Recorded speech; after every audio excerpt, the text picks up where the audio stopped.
Hello and welcome to this segment of Take 5 with Tony. This is the fourth in our 5-part series on growth. I'm not talking about relationship growth, I'm talking about economic growth, the foundation of our view of how to build a strong economy and how to create prosperity. Now in this particular segment, we're going to look at the role that technology and efficiency plays in this question of economic growth. It was a little more than 200 years ago when a fellow named Thomas Malthus started to talk about his concerns that the population growth of the world at that time, roughly 1 billion people, was growing so fast that before long, a matter of just decades, there would probably be massive starvation and massive decline in the number of people because agriculture would not be able to keep up with that population growth. This Malthusian theory was proven wrong when, in fact, agriculture was able to become far more productive. And now, with 7.5 times more people, we still have enough total calories produced to feed everybody on the planet. Of course, we don't feed everybody on the planet, but we do produce enough.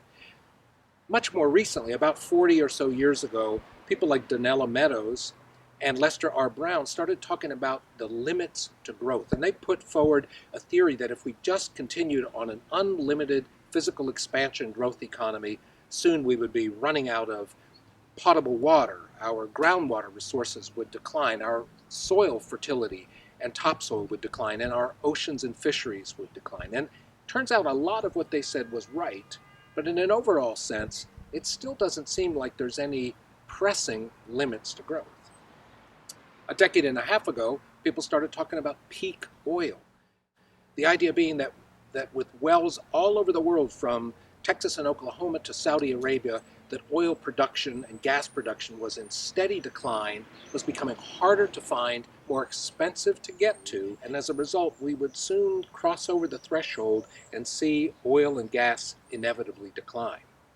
Well, that was before we figured out how to get gas and oil out of sand and shale and other rock formation through processes known as horizontal fracking.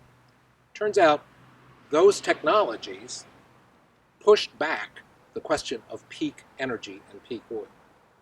So there's no question from our experience that technological advancement, and particularly in terms of efficiencies, has helped us to produce more with less.